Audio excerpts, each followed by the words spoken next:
I have meetings and calls all the time, and I want notes, but I also want to focus. And our sponsor, Plod, makes this so easy because the Plod Note Pro is this slim device. It attaches to your phone. It records crystal clear audio up to 16 feet away with 4 microphones. And it doesn't stop there. In the Plod app, everything is transcribed with labels showing who was speaking, summarized into highlights and action item lists. And you can also use the Ask Plod feature to pull out insights or even to draft follow-up emails from your meeting or call. Check out the Note Pro at davidpakman.com/plod or use the code Pakman for 10% off their other products, the Note or the Note Pin. The link is in the description. If you want better sleep, check out Pod 5 from our sponsor, 8 Sleep. It is a smart system that fits over any existing mattress, and it turns your bed into a fully adaptive sleep environment. The Pod 5 uses AI to adjust temperature, elevation, and sound in real time. Each side of the bed can cool or heat independently, and the new Pod blanket extends the comfort from head to toe. It can even detect snoring and gently raise your head to help. This has transformed my nights because I'm a hot sleeper. The Pod 5 keeps me cool, so I wake up feeling more rested. Go to 8sleep.com/Pakman and use the code Pakman for $350 off your very own Pod 5 Ultra. Welcome, everybody. Hope you had a good weekend. Sometimes Republicans end up being right. And when they're right, I will be the first to admit it. But sometimes these MAGA Republicans are right, not for the reason they claim to be. Let me explain. The MAGA right has been claiming that it is absolute chaos and anarchy in the streets of the United States of America. And they are finally kind of correct. If you look this weekend, and we're going to look at some of the videos, it was absolute chaos. It was lawlessness on the streets of many American cities. But it wasn't because of immigrants. It wasn't because of migrants just working to feed their families. It wasn't because of Antifa. It wasn't Black Lives Matter. It was not Marxists. It wasn't socialists or communists or whatever. It was a result of Donald Trump's goons, Trump's ICE, Trump's deportation forces. Trump's actions are what have finally gotten us to the very chaos and lawlessness on the streets that they originally said were the reason for doing any of this stuff in the first place. I'm going to give you some examples. There are important historical precedents. There is context that is relevant to this idea of generating chaos to justify subsequent crackdowns. You know the playbook. If you've heard Ruth Ben-Ghiat talk to us about it on the show, if you've heard Ann Applebaum talk to us about it on the show, we know the playbook. And they are finally getting the very chaos they claimed they were trying to fix. And some of this stuff is difficult to watch. I'm going to be very upfront with you about that. This isn't a trigger warning. It's just like, this is really horrible, sickening stuff. Here is Trump's ICE slamming an unarmed American citizen to the ground. This one took place near the corner of West 37th and South Kedzie in the Brighton Park neighborhood of Chicago. Take a look at this. Step back. Step back. I'm on a public He's not doing anything. You're saying that.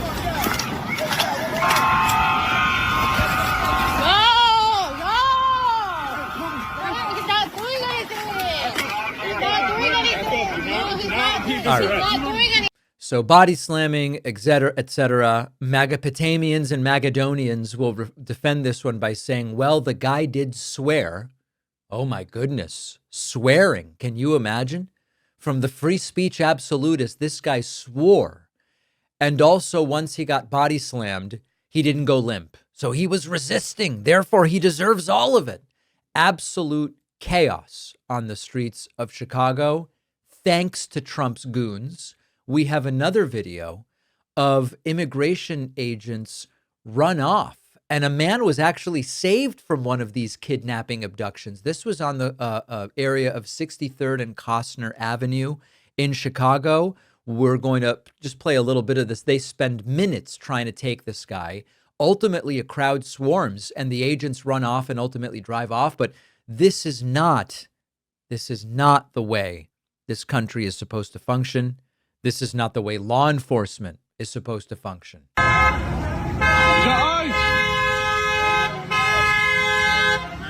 All right, so now they've got a guy.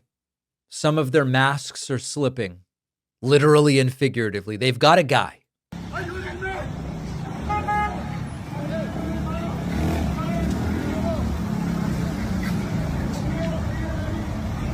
All right, and so as we will scrub through here, and you will see they continue trying to take this guy. More individuals join. They continue. It starts to attract the attention of bystanders. And as you can see, this continues and continues and continues. And ultimately, what you will see here, as they have the guy sort of pinned, is that ultimately they run off.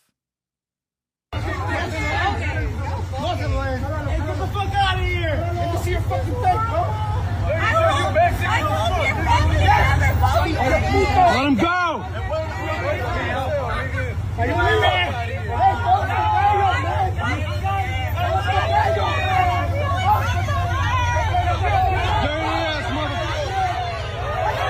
All right, so ultimately they let this guy go. The crowd presumably just getting too big. Agents starting to think this could get out of control. Let's get out of here without this guy. Now, I'm the first to acknowledge to you that a lot of these individuals are doing what in the context of law, order, and due process would be considered resisting arrest.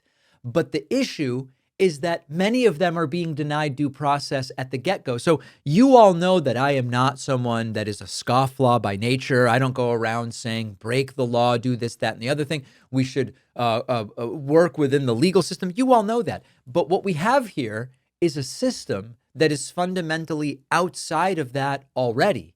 We have a system that is denying people due process. We have a system that is sending masked agents, in some cases, in unmarked vehicles without presenting any kind of identification. Is this even law enforcement in some of these cases?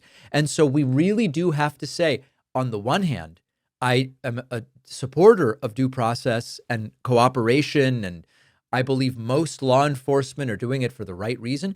But we have a situation here that is very different. And when you have an authoritarian president that is deputizing goons to go and from unmarked vehicles without presenting credentials and covering their faces with masks, snatch people up, of course you are going to get chaos. Now, the issue is the chaos is part of what authoritarians want, to then say, well, it's getting really crazy. We've got to now send in the military, which, by the way, is what Trump is doing, and we'll get to that. Here's another video. Jake Sheridan from the Chicago Tribune posted this video.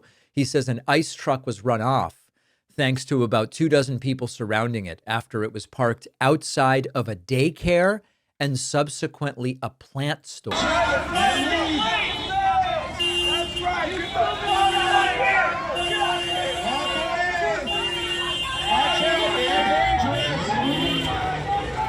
All right, so off goes the unmarked ICE truck, and then finally, and we could do this all day, I'm just giving you a sampling. This one's from Los Angeles. 4 male officers tackle a woman outside an ICE facility, and they start even ripping her clothes off. What are you doing? What the fuck are you doing? What the fuck's wrong with you guys? You cannot detain me. You cannot detain me.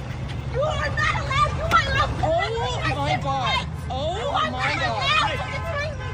You are not. Don't touch me. You are not Don't allowed. fucking touch You me. are not allowed to detain me. You are not allowed to detain me. You are not. All right, and then off comes her sweatshirt, and it goes on, and it gets worse and more difficult to watch from there. So of critical importance here, the fact that the chaos is being caused by Trump's goons does not mean that we don't have to worry about further escalation. In fact, that's exactly why we have to worry about it. It is a classic authoritarian technique. Generate chaos to justify more militarization and more crackdowns. That's the playbook. Look at how crazy things have gotten We've got to clamp down more. Let's do curfews. Let's do paperwork checks on everybody. I'm not saying they're going to do that, but that's what we've seen in authoritarian regimes. You create chaos and then you say, we're going to get out there to restore order. You're going to restore order from the chaos that you caused.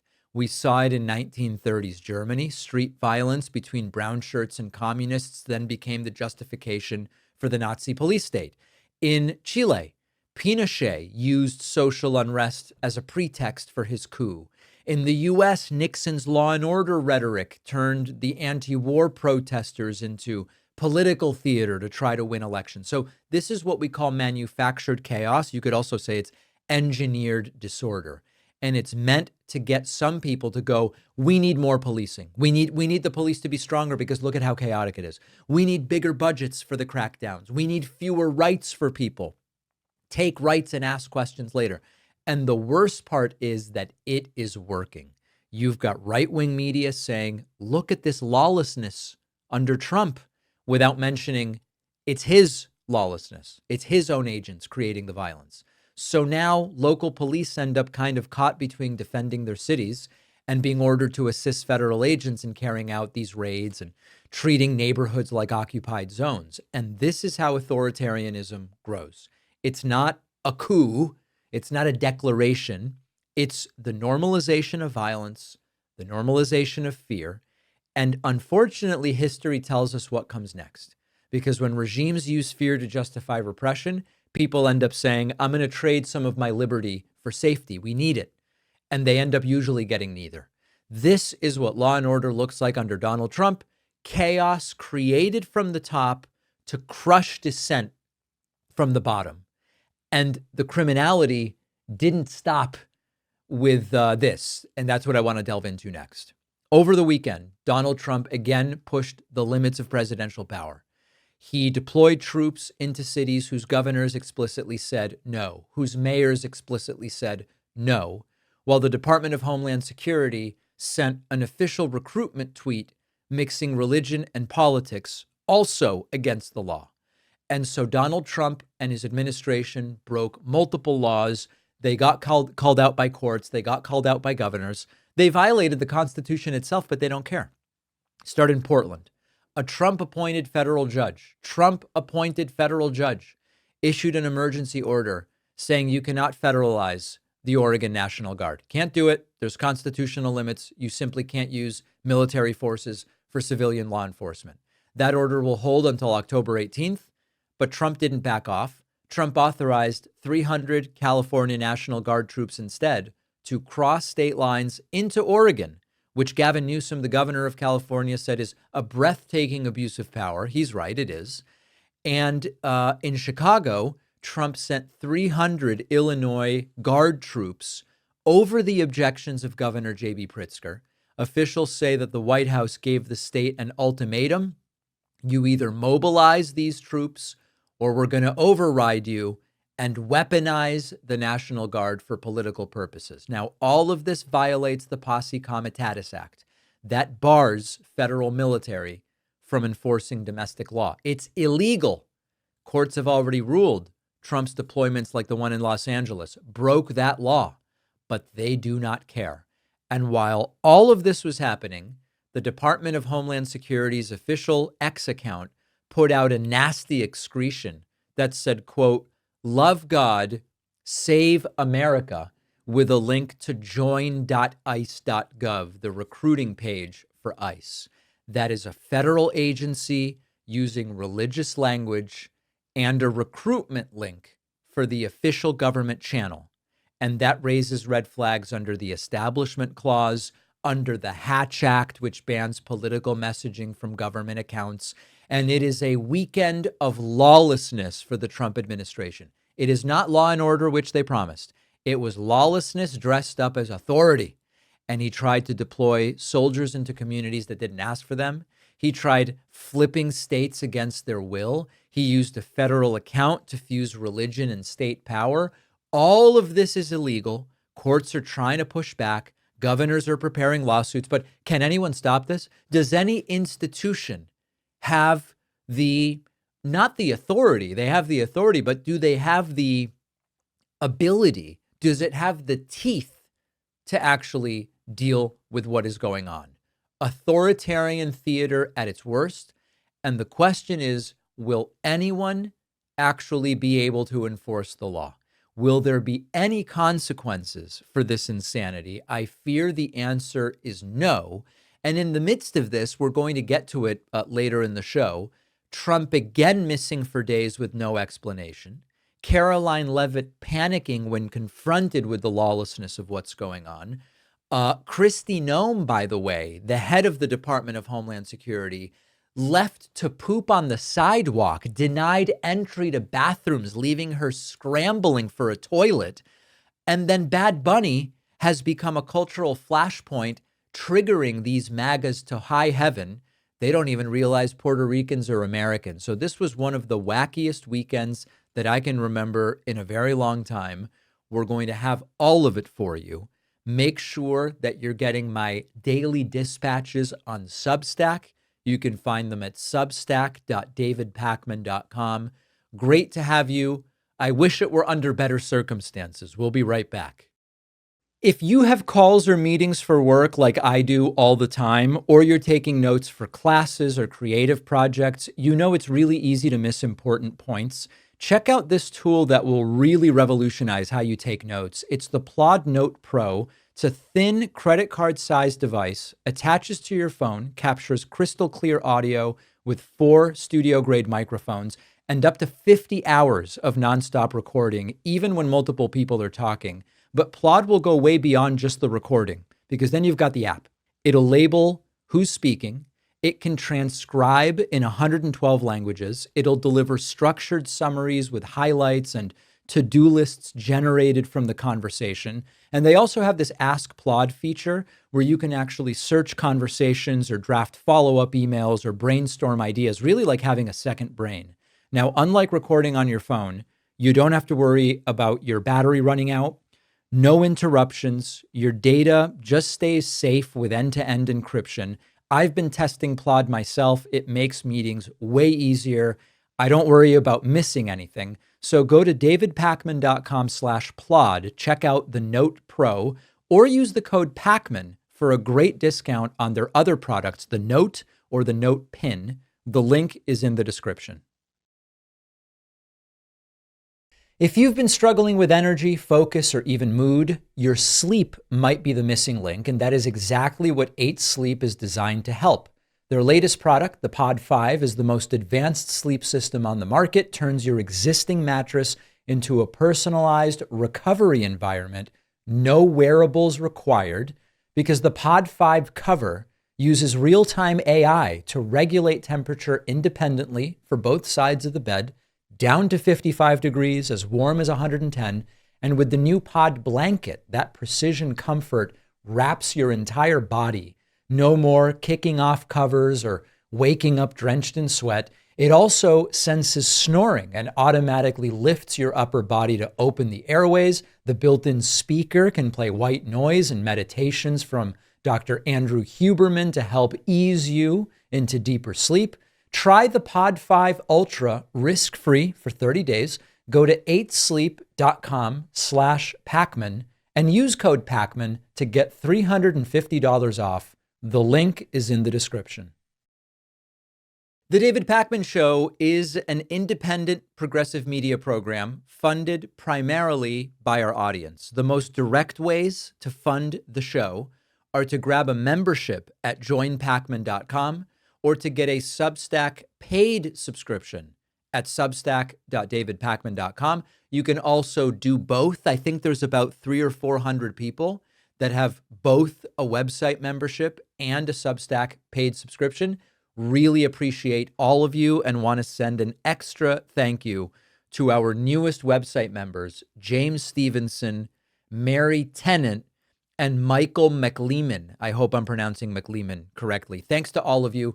You can sign up at joinpakman.com, read all about the member benefits. Does Donald Trump even know what year it is? After being missing for days and showing up nearly an hour late, keeping Navy service members waiting for him, Donald Trump showed up and said he wrote to Osama bin Laden a year ago. Wait a second. A year ago? No, a year before 9/11. And he deserves some credit for it. What? This was a speech to the Navy in Norfolk, Virginia. Virginia, geez. Donald Trump saying the following. I don't want to be politically correct anymore. And history will never forget that it was the SEALs who stormed the compound at Osama bin Laden and put a bullet in his head. Remember that? And please remember, I wrote about Osama bin Laden exactly 1 year ago, 1 year before he blew up the World Trade Center. And I said, you got to watch Osama bin Laden. And the fake news would never let me get away with that statement unless it was true. But I said 1 year before to Pete Hegseth. I said 1 year before. Where's Pete? You said it to Hegseth. What? In the book, I wrote, whatever the hell the title, I can't tell you. But I can tell you there's a page in there devoted to the fact that I saw somebody named Osama bin Laden, and I didn't like it, and you got to take care of him. They didn't do it. A year later, he blew up the World Trade Center, so we got to take a little credit because nobody else is going to give it to me. You know the old story? Trump wants credit. Now, I know that Donald Trump isn't literally saying he should get credit for 9/11 happening. He wants credit for warning us about Osama bin Laden. But he is completely disoriented once again. This is a feeble, addled man.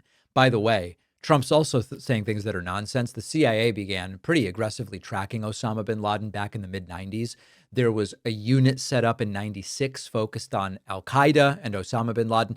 They've been aware of him since the late 1980s. It's all wacky. It's all completely crazy. And by the way, the reason Donald Trump says whatever the book is called is because there was a book published under Trump's name around 2000, and it has like the most minor passing reference to Osama bin Laden. The reason Trump can't remember the name of the book is because a ghostwriter wrote it for him. Donald Trump not only can barely read, he certainly can't write either.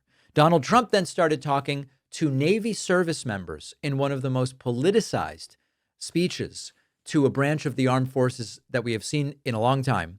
Trump started talking about a lawsuit, and he lied about the outcome of the lawsuit. Lies. They just say in the Gulf of America. No, it's called the Gulf of America now, and nobody's playing games with it. We got sued by the Associated Press, and they lost. In fact, the judge was so good, he said he's calling it the Gulf of America. He's got all the approvals. You have to do that, too, to the very liberal Associated Press. They got thrown out of court. In fact, they're almost not allowed to cover me anymore because of that. It was a big hit. Those are all lies. The AP is not almost not allowed to cover Donald Trump. I know that in his authoritarian wet dream, that's the way that it would be. But the judge actually ruled in favor of the Associated Press and said the Associated Press has First Amendment protections. If the government opens its doors to some journalists, then it can't shut doors to journalists based on their opinions, and that the Constitution requires that. Now, Trump then went fully political with the Navy, saying we have a little gnat, that's GNAT, and we've got to get it off our shoulder. That gnat is called the Democrats. But we have to take care of this little gnat that's on our shoulder called the Democrats. They want to give all of our money to illegal aliens that pour into the country. And, you know, I have a bigger heart than they do. But the problem is when you do that, they come in by the millions. Everybody wants that, so you can't do it. Millions.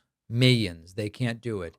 This is a disgusting speech.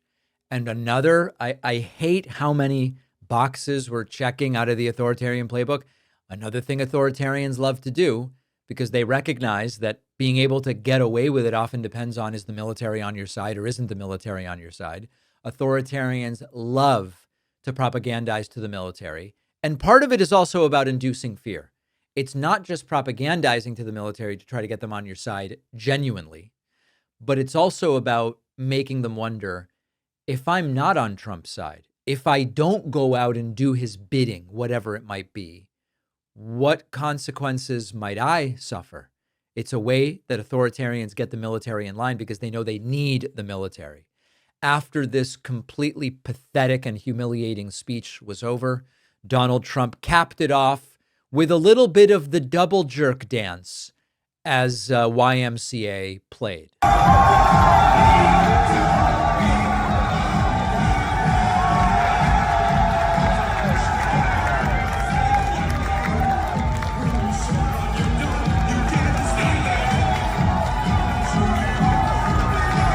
What a world we live in. You know, I go back and forth between when the history books teach about this, I hope that they represent this era for the humiliation and embarrassment that it was. And then I go to, I hope that there isn't a lot in the history books about Trump because it's been so bad, but it's important to learn about things that were bad. If it is important to learn the true story of slavery, and it is, if it's important to learn the true story of the civil rights movement, and of course it is, then it probably is important for future generations to learn about the atrocities of this administration. And then the next question sort of becomes, where does the military ultimately land? That's a question that we are ultimately going to get back to. But first, we've got to hear what is happening with regard to the shutdown and job losses. And as you can imagine, it's not good. A demented and visibly confused Donald Trump spoke to the press on the way to or on the way back from his speech to the Navy in Norfolk, Virginia. And Donald Trump sort of let the cat out of the bag, which is the entire point of this government shutdown in which we now find ourselves, is to blame Democrats. And even though Donald Trump has said he is going to take the opportunity of the shutdown to actually fire a bunch of people, lay people off, permanently end a lot of federal government positions, Trump is going with, it's the Democrats. The Democrats are causing so many job losses. Listen to this. Mr. President, will the administration begin firing federal employees during this government shutdown? That's taking place right now, and it's all because of the Democrats. The Democrats are causing the loss of a lot of jobs with their, it's a shutdown. It's their shutdown, not our shutdown. It's their shutdown. What agencies does And I hope everybody likes what's the Presidential Walk of Fame. You know that? Have you seen it's beautiful, isn't it? Presidential Walk of Fame. Thank you very much. Again, congratulations to the Navy. They did a great job today. Thank you very much. Donald Trump is talking about a sidewalk when he cavalierly goes, a lot of jobs being lost thanks to the Democrats. And by the way, you see my presidential walk of shame over here? It's a sidewalk. Trump is pointing to a sidewalk.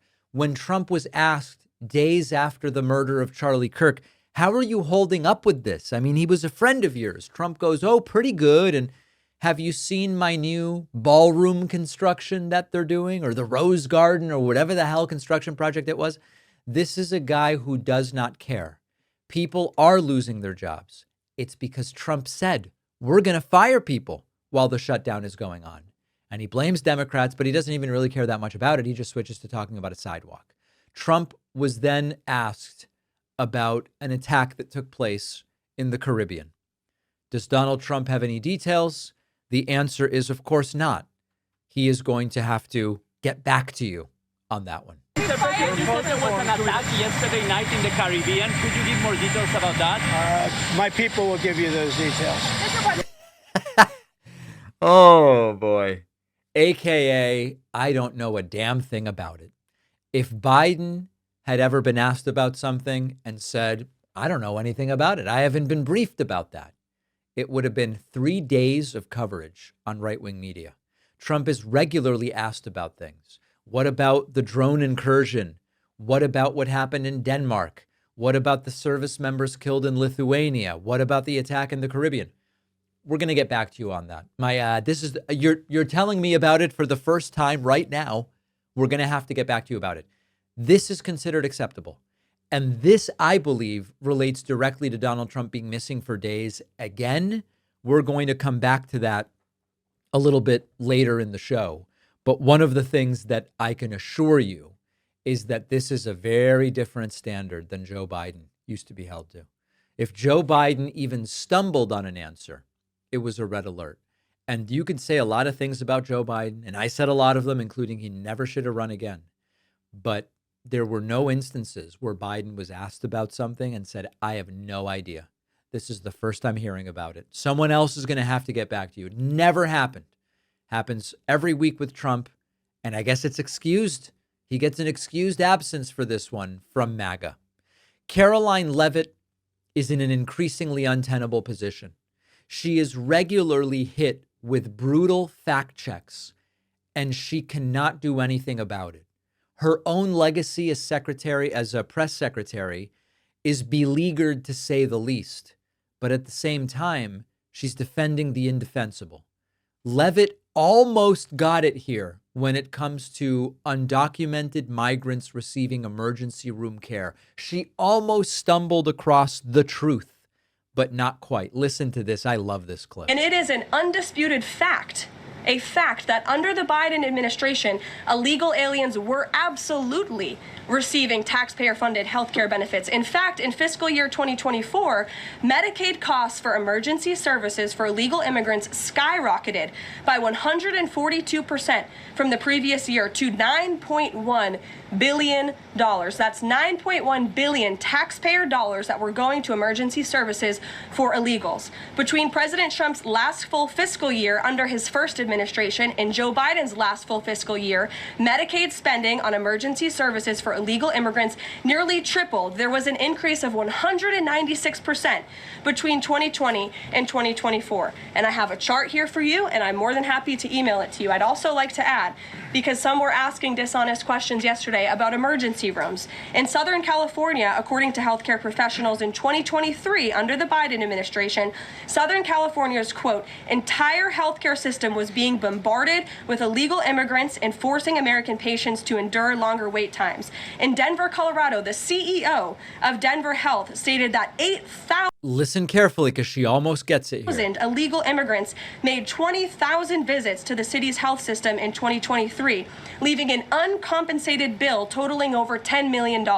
So when an illegal alien goes to the emergency room, who's paying for it? The American taxpayer. She almost gets it. When an illegal alien, she says, goes to the emergency room, who's paying for it? The American taxpayer. And she's almost stumbling across a really important aspect of this. When anyone without insurance goes to the ER, Americans pay for it. Doesn't matter if they're documented or undocumented.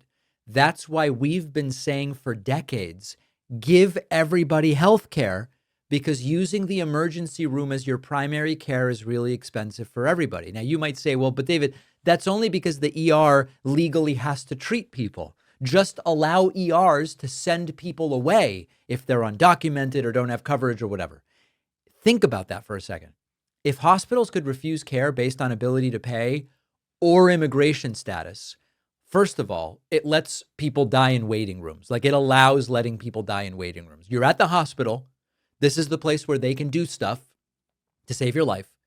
But we're going to check immigration status, ability to pay, and just let some people die in the waiting room. That's something, as a rich country, we're going to be okay with. What kind of sick moral code allows that?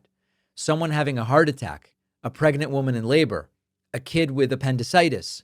If they can't prove insurance or citizenship, let them die in the waiting room. That is a death lottery. That's not a healthcare system. The reason that ERs are required to treat and stabilize people is because before 1986, hospitals actually did dump patients. They would send poor people or uninsured people in taxis to specific public hospitals, or get rid of them mid-crisis. And so Congress stepped in and said, this is the United States of America. If you show up, we must stabilize you immediately and deal with the paperwork later. There's very few moral lines in our system that still hold. That one still holds, and it's a good one. As far as immigration status, think about that. An ER nurse needs to now investigate the immigration status of people. They're bleeding out. When did you come here? Are you from the United States or not? Do you have a passport? Oh, you're having a heart attack?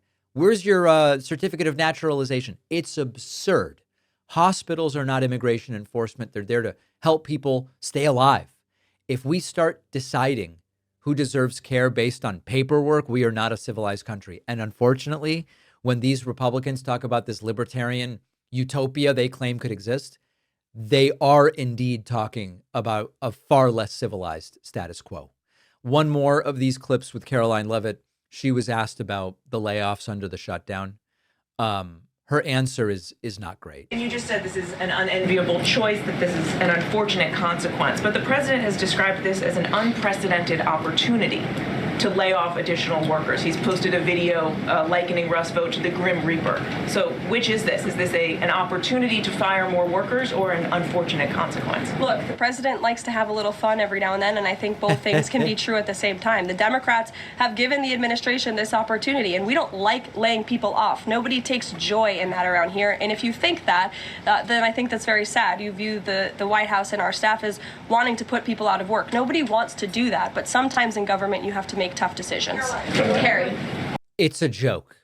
The president likes to have a little fun. It's a joke that's not very funny. And when Karoline says nobody takes pleasure at taking jobs away from people, yes, you do. Look at all of the roundups that are happening at Home Depots and daycares. And I mean, you do seem to take joy in taking jobs away from people. That's exactly what they've been doing, and they've been bragging about it. They've been bragging about these roundups. So Karoline Leavitt is increasingly in an untenable position. I don't say this because I feel bad for her. She's chosen to do this. She has chosen, despite the increasingly large cross necklaces that she wears hanging from her neck.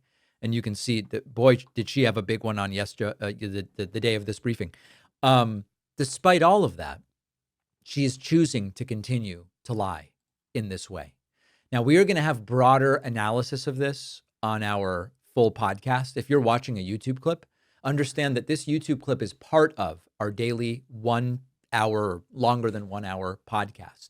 You can get the full podcast for free on any podcast app. Spotify and Apple Podcasts are two of the big ones.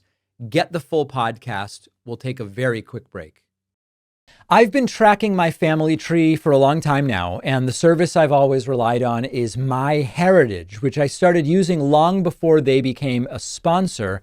Trusted by over 90 million users, MyHeritage makes it easy and fun to build your family tree with a range of powerful genealogy tools at your fingertips. One of my favorite features lets you quickly find new family members and add entire new branches to your tree. It's always a good time to sit down with my family, show them what I found. For example, the other day, I found a scan of an immigration document from when my mother's uncle's aunt arrived at Ellis Island, or this document from the US-Canada border for my relative who was born in 1895. This is remarkable stuff and really interesting artifacts that are part of the puzzle of my family's past. MyHeritage gives you access to over 19 billion records like this, making it easier than ever for you to uncover amazing new pieces of your family's history. You can try MyHeritage completely free for 14 days when you go to davidpakman.com/myheritage. The link is in the description. Many of us know all too well about the sticking, rubbing, and chafing that you can get with traditional underwear. Our sponsor, Sheath Underwear, have created unique boxer briefs with multiple ergonomic compartments in the front, which prevents skin on skin, and that means everything stays separate, comfortable, dry, and cool. You will have a boost of confidence when you're out and about. I've known so many people who were skeptical about those compartments, friends who say, I heard that ad for Sheath, what about those compartments? And then they try it, and then they're amazed at the comfort and breathability when they finally try it. You will thank yourself. Plus, Sheath has brand new materials like bamboo and mesh for even more cooling comfort. They will be the most comfortable pair of boxer briefs you ever put on. No more sweatiness and chafing and readjusting, especially at the gym. It's a lifesaver. Give Sheath Underwear a shot. I've had a great experience. I think you will too. Head over to sheathunderwear.com/Pakman and get 20% off with code Pakman. The link is in the description.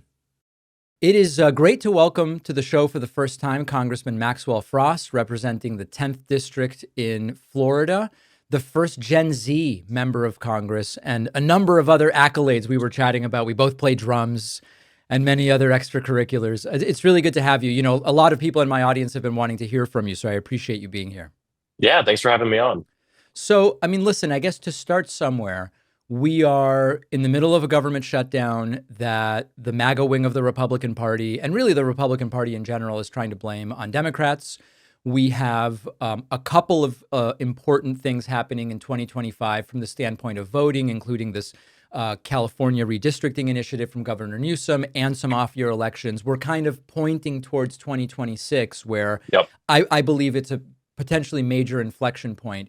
I think the reason my audience wanted to hear from you to a degree was both generationally and ideologically, you represent change in a lot of different ways. And many in my audience, we've heard from everybody. We've heard from senators, congresspeople, governors. My audience is a little bit sort of like, do we have the right people in charge in the Democratic Party to push us forward here? So hearing from you, what's your sense right now of the Democratic Party's leadership, messaging, and vision going into 26? Well, I think, and something I've been talking a lot about is the fact that we need an affirmative agenda, right? It's not enough just to run against something. And this is something that I believed in far before I became an elected official, right? As an organizer, this is something that you focus on, not giving people something to vote against, but something to vote for. And the fact of the matter is, we're at a point in time in our country where people are very desperate. Wealth inequality is at its worst, which means that for working people are being siphoned out of the middle class and being put into what I call the working poor, more and more and more. And what this is doing is it's creating a desperation in our people where they will suspend their values and beliefs on a lot of different issues because the thing right in front of them, taking care of their family, being able to have healthcare and housing and food and all these things, is at risk. And this is part of the reason why we saw so many people who typically might vote for a Democrat, or typically, if you were to ask them, are you conservative? They'd say no. That's why a lot of them ended up voting for Trump or not voting at all. And it's something that we see, we were talking about before about South America.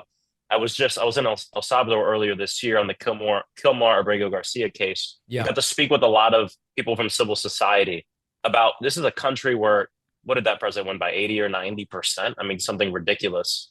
But 80 or 90% of the country doesn't agree with him on all the issues or wouldn't even align with him. But it's that it got so bad in terms of safety that people suspended their beliefs on a lot of other things to handle the one situation. That's how people like Trump get elected. Fascists and authoritarians don't come to power when everyone's doing good, when everybody has healthcare, when everyone has enough resources for the family. It happens in times of desperation.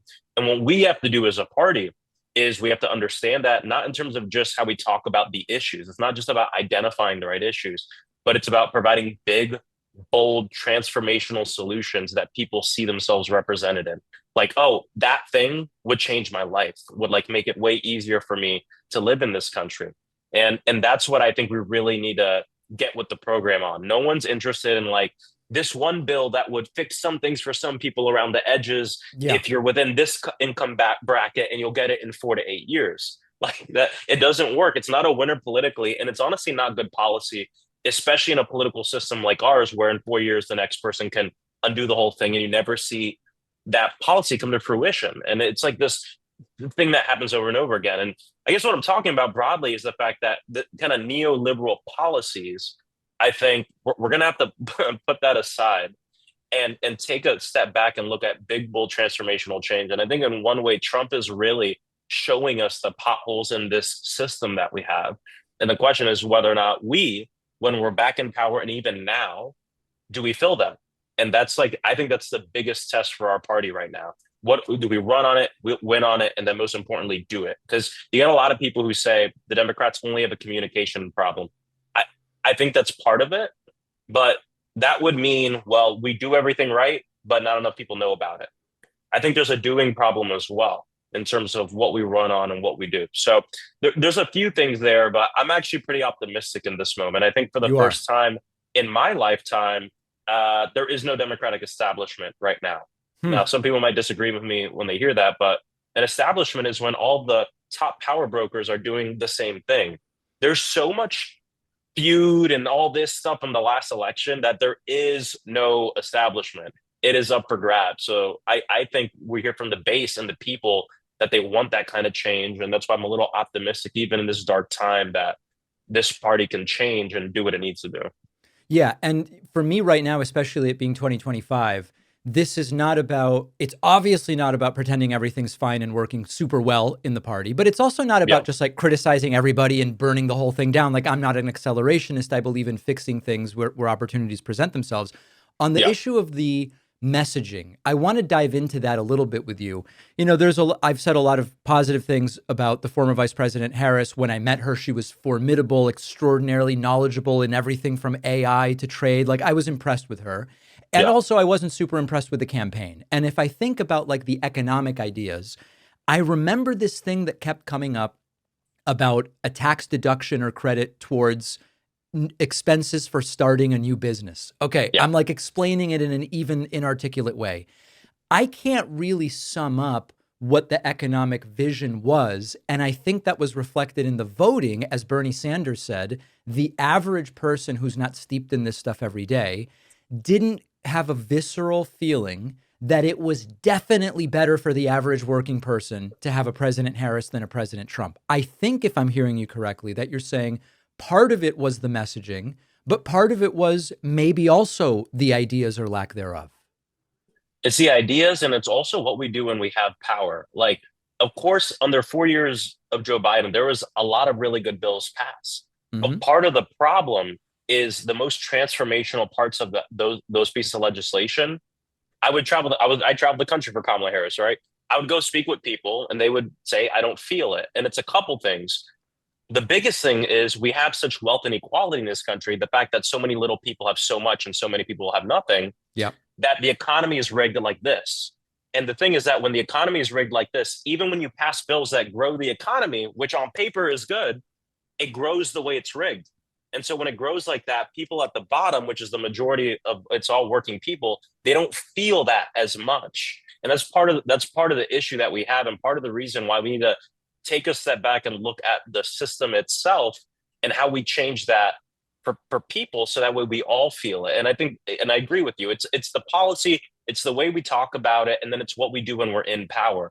And part of the thing that I've been talking to a lot of folks about is how do we write legislation in Congress to set more aggressive timelines. This is something FDR was obsessed with throughout the New Deal, right? Is, you know, for every 2 things or whatever that would take 4 years, like we need something people will feel in a couple months to show people that government can work for them.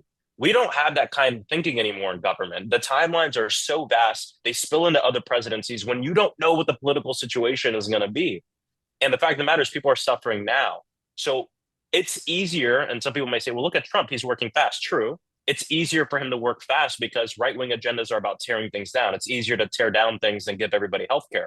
But that's why we have to work even harder, and that's why the conversations and the work starts now. Democrats like to wait till we're in power to talk about what we do with the power. That's the problem. The presidency is only 100 days to really get the big stuff done. We have to figure it out now.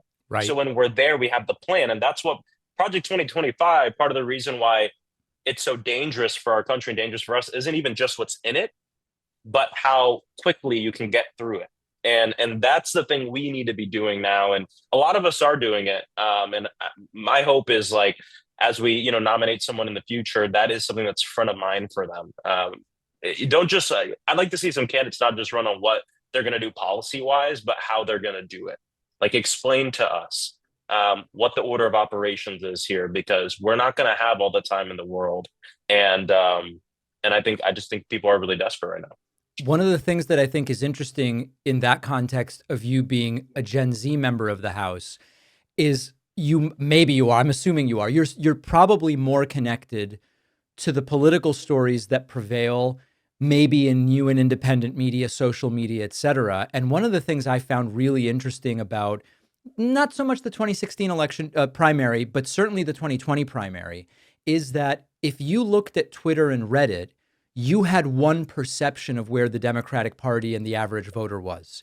If you went to Michigan outside of union factories, and spoke to Democrats, you had a very different impression of where the so-called average Democrat was. I'm curious your thoughts now as we stand towards the end of 2025. There's this debate over the real Democratic Party is way to the left of the average Democratic elected official, or actually it's the wokeness and the socialism that's the problem and it needs to move more in the other direction. It's a very old question, but you're sort of in an interesting position to answer it in that you're between the official and what's happening in the social media. What's your honest, deep sense of where the bulk of the party is and what it wants right now? I actually think for so long, these have been, like you said, two different things. But for the first time since I've been, elected official, I would say that these things have converged. Really? So a lot of what I see online and a lot of what people are asking for, not everything, not gonna say everything, is a lot of what I'm hearing when I'm knocking doors at home, is a lot of what people stop me on the street and say, thank you for your work on the internment camp in the Everglades, Alligator Alcatraz. We need Democrats to fight. We need like bold solutions. I'm hearing this. I'll give you an example. I spoke at the Stop the Oligarchy rally in Los Angeles, and I ran into some people that I struck up a conversation with who were talking about the fact that they hated Bernie in 2016. Like they're very loyal Democrats. They were more on the Hillary side and they hated him. They thought, he was the reason Trump, won. And I was like, well, why are you here? You're at his rally. And they said, well, I think Democrats need to fight more. And the people I've been seeing fight are the progressives. And I think I get it now.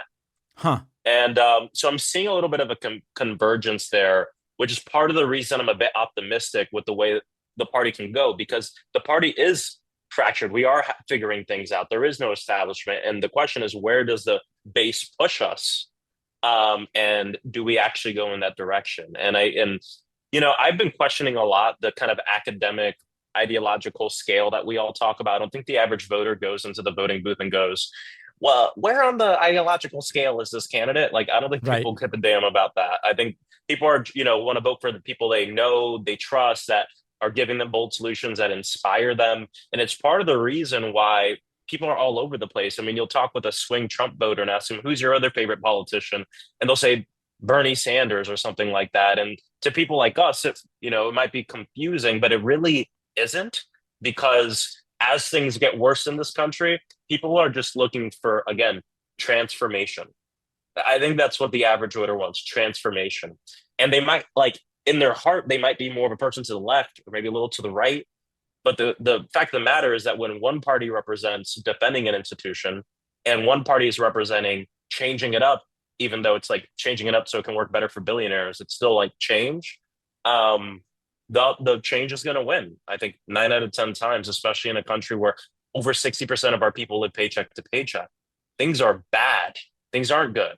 And so, I mean, I do see a convergence between kind of the online speak and when I run into just everyday people on the streets. And I've been spending a lot more time in on Florida lakes, like lake culture, which is a pretty MAGA heavy place. Yeah.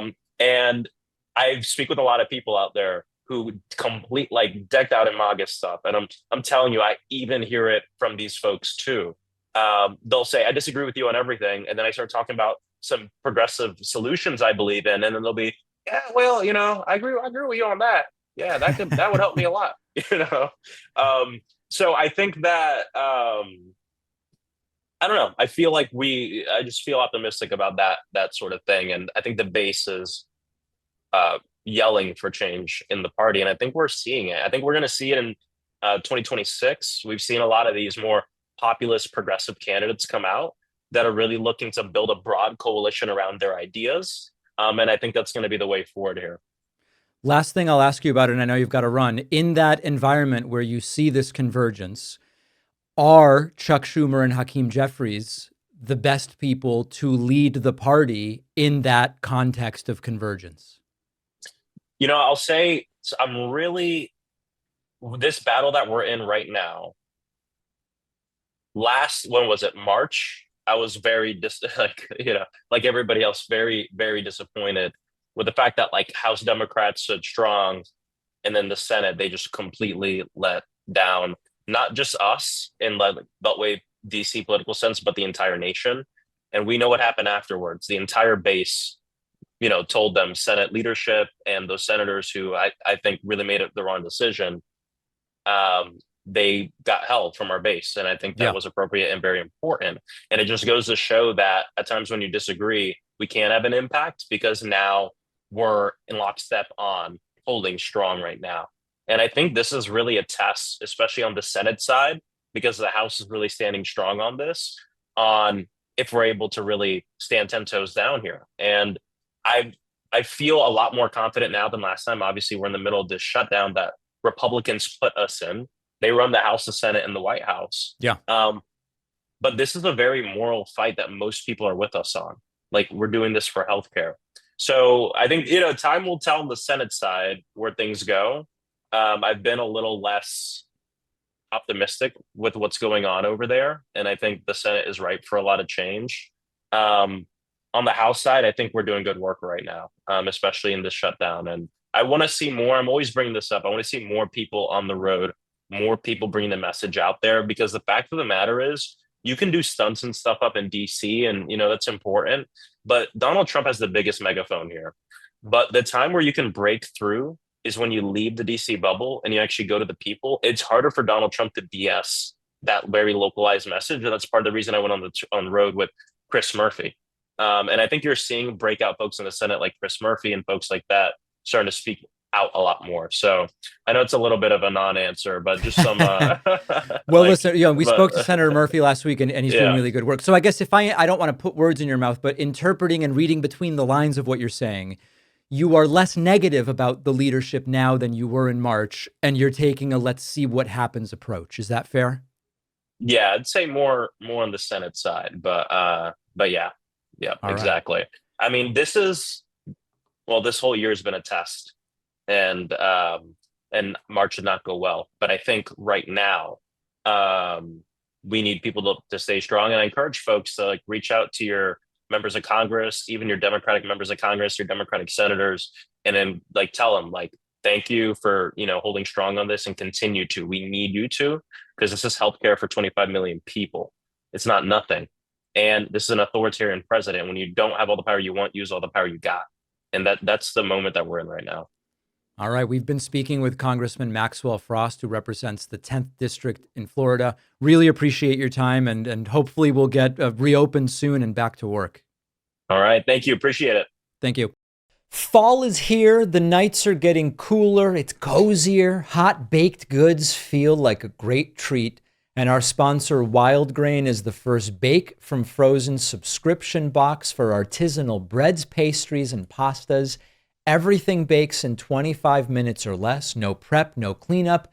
Customizable boxes. They can do gluten-free. They can do plant-based. And right now they've got some limited time fall items. Apple cider donuts. I grew up with these in New England. Pumpkin cinnamon biscuits. Love them. The donuts just come out perfectly, like a nice little crisp edge, warm, spiced center. Biscuits are flaky and sweet. Made the whole kitchen smell like a bakery. Wild Grain uses slow fermentation, which means their breads are richer in nutrients than that which you get at the store. You can really taste the difference, and the fermentation process can even be helpful for digestion. For a limited time, get $30 off your first box, plus free croissants in every box when you start your subscription at wildgrain.com/Pakman. The link is in the description. Donald Trump has already packed his second-term cabinet with loyalists. He's threatened deportation as political punishment. He's expanded executive authority in ways we have not seen in modern history. These are real changes that are happening right now. And what's even more alarming is that a lot of the media is either glossing over the worst of it, or they're reframing it so it all sounds a little more palatable. And that is why I use Ground News. This is a news comparison tool. Doesn't just feed you headlines. It shows you, here's how different outlets, left, right, center, are covering the same story. And this is one of the few tools I know of that can really help you detect the political spin, the bias, catch stories that your usual sources might downplay or not cover at all, on everything from immigration policy to economic shifts. If you want to get a bigger picture, a broader picture of what's being reported, Ground News is an invaluable source to keep you informed. And Ground News is offering my audience 40% off their top tier Vantage plan. You'll only pay $5 a month. Go to ground.news/Pakman or enter the code Pakman in the app to get started. The link is in the description. Donald Trump had another one of these unexplained episodes where, with no communication as to the why, He goes missing for days, even at key times for the United States. Now, the last time that this happened was days and days on end. It's happening again.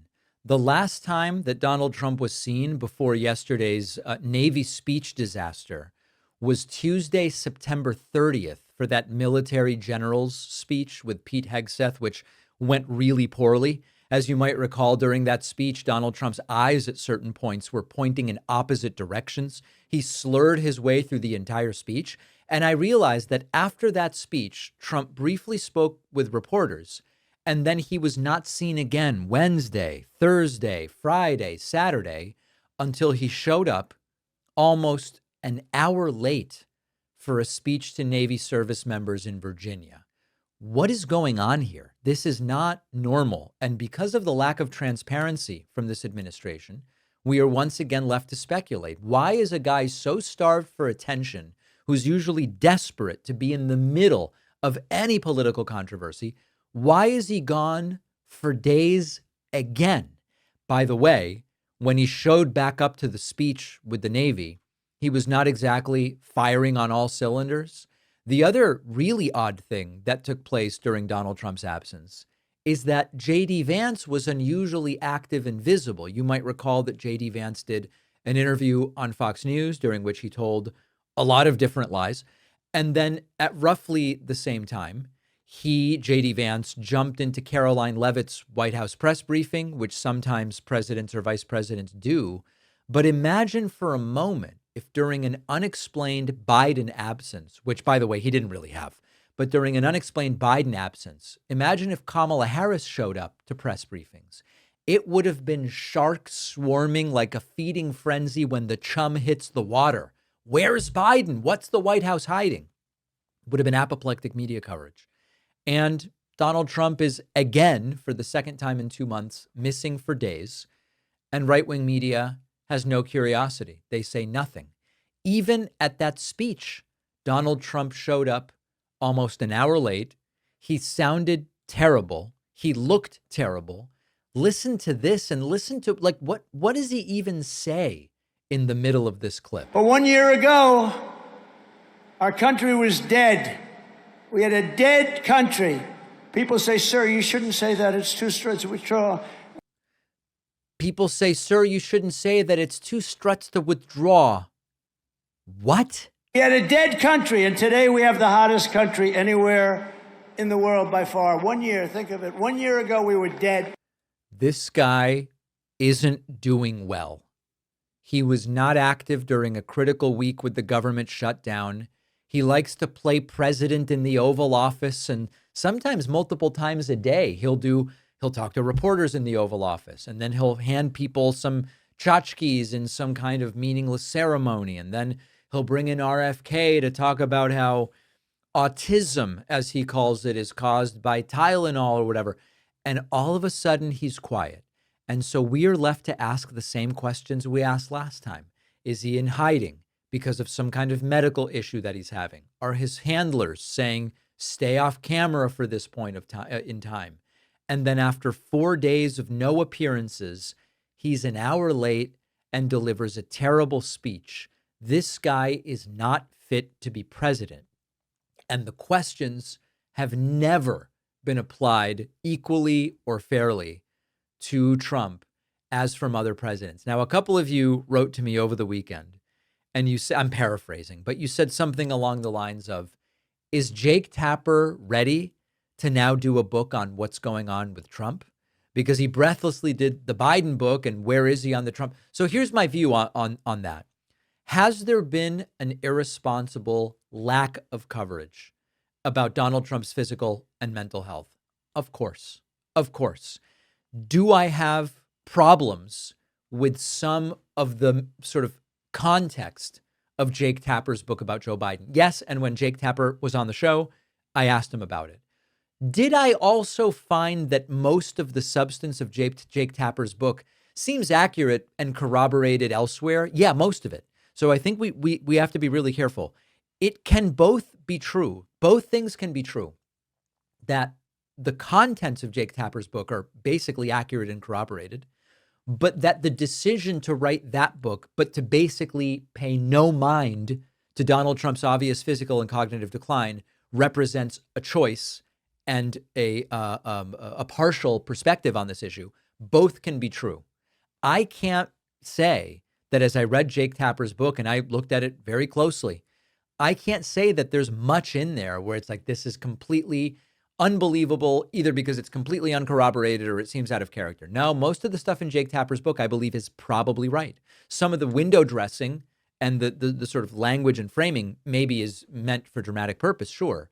But I think for the most part, the book is not an inaccurate book. But the timing and the choice of writing that book while devoting almost no coverage to Donald Trump's physical and cognitive decline, I have a real problem with that. So where was Trump during this 4-day period that he resurfaced from, late and slurring and swollen? I have absolutely no idea. We have a wild situation.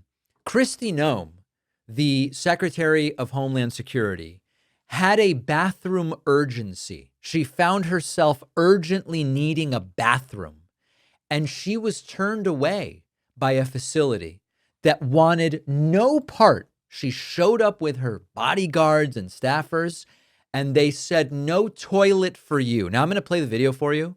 This has sort of been made fun of in a lot of different ways, but there's actually a real serious story here that I want to address. But check out the video. Listen to this. Can we use your restrooms? No, you cannot. We can? Please don't. Okay. All right. Thank you. Interesting.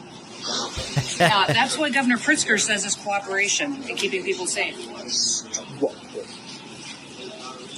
Now, I just want to mention one thing, right? Because this is an opportunity. We're going to get to the bathroom access in a moment.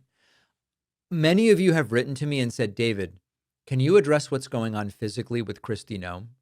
She seems completely gaunt. She has a really strange gait, G-A-I-T, the gait of someone who is undernourished and underweight.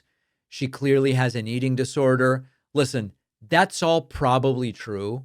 It's just not really salient to our conversation. So I mentioned I'm getting the emails about what's up with Kristi Noem. I'm not an expert in eating disorders. It seems outside of the scope of my analysis, but I'm aware of how weird all of this looks. So now Kristi's in the parking lot looking for a toilet. So why wouldn't they let you in? What's been going on here? What's been going on here, Secretary? We were coming to go out and do some operations to pick This is Benny Johnson, by the way, talking to her. up some guys with criminal convictions on them, and the city police wouldn't even let us use a restroom. And you were just blocked by a worker here from the city? A worker at the municipal building here in Broadmoor would not allow us to go in and to use a restroom at the police station. So as much as these local leaders and governors talk about cooperating and having the backs of our law enforcement officers, this is what we have to put up with every single day. And all we're doing is getting criminals and terrorists and cartels and gang members off the streets to make families safer here. It's ridiculous. I mean, is impeding law enforcement? I mean, this is a real problem. Is not letting Kristi Noem go in and power flush their toilet, are they obstructing the law? This is a real problem. I'm so proud of our officers that deal with this every single day. They know that America's got their backs, but what they face here every day is... Anyway, I wish they would stop and think for a moment. I'm the Secretary of Homeland Security. Fine. They're not letting me use the bathroom. Okay. There are so many people without access to bathrooms in our cities. And we have an environment in which our leaders, overwhelmingly Republican leaders, they just don't give a shit. We try to talk to them about just basics. And on the one hand, there are people who don't have enough food. There are people who have no access to health care. We go, hey, the situation for the homeless is pretty dire. We've got people with no homes. We have Republican mayors and governors trying to criminalize homelessness and criminalize people who are just out on the street. And part of that story is they don't even have access to bathrooms, never mind clean bathrooms, right?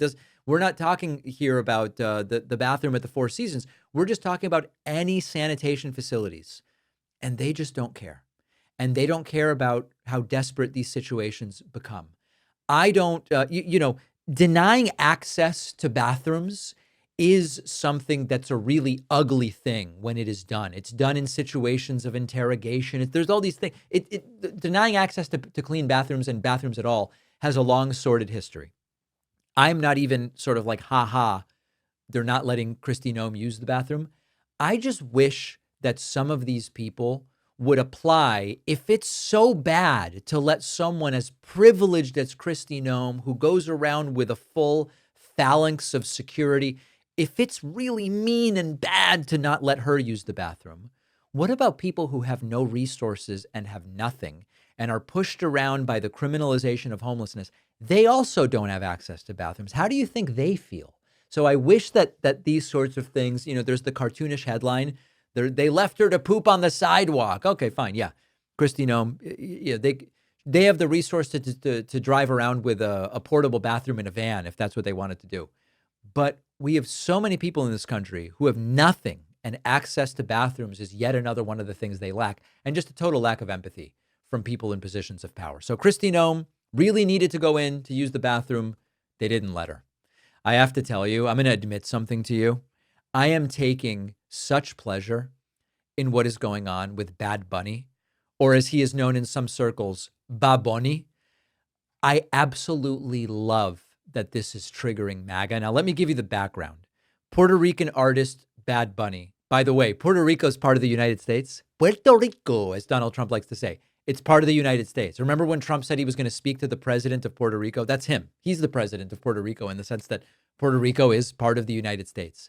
There are MAGAs losing their minds because Bad Bunny not only hosted Saturday Night Live over the weekend, but he is also slated to be the halftime show performer at the Super Bowl this year.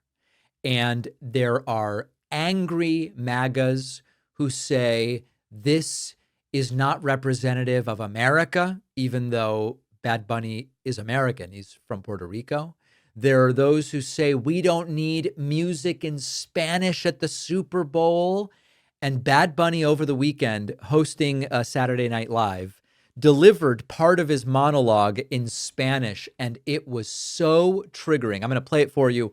I'll translate the Spanish parts, which I don't believe were translated, and then I'll show you some of the reactions. I'm very excited to be doing the Super Bowl, and I know that people all around the world who love my music are also happy, especialmente todos los latinos. Todos los latinos y las latinas en el mundo entero, y aquí en los Estados Unidos, todas las. He says people who love his music, especially all of the Latino and Latina people around the world and in the United States. Personas que han trabajado para abrir puertas, más que un logro mío. Including the people who have worked to open doors. Más que un logro mío, es un logro de todos, demostrando que nuestra huella y nuestra aportación en este país nadie nunca la podrá sacar ni borrar. Saying that this is not just an accomplishment for him, but it's an accomplishment for the entire Latino community, and that his and the presence of other Latinos in the United States is not something that can be ignored. Right. And if you didn't understand what I just said, you have 4 months to learn. We have a great show. I just love this. I just love it. And immediately this just triggered so many of these MAGAs. This guy, Carl Higbie, a right winger who never said anything worth more than pond scum, tweeted, "I will not be watching the Super Bowl at all," in response to Bad Bunny's Spanish monologue piece. You know, Carl, this is not an airport. You don't have to announce your departure. Just see yourself out. Here's Adrienne Curry, who said, "Learn English if you want to appeal to Americans during the biggest American pastime. This is tone deaf AF." These people are going to eat themselves over Bad Bunny performing at the Super Bowl. I might actually watch the Super Bowl this year. That's how much I am loving this. These people claim to be the ultimate alphas, and they are such pathetic snowflakes. Now, on the bonus show today, we are going to talk about this controversial Saudi music festival and the response that many comedians have received from participating.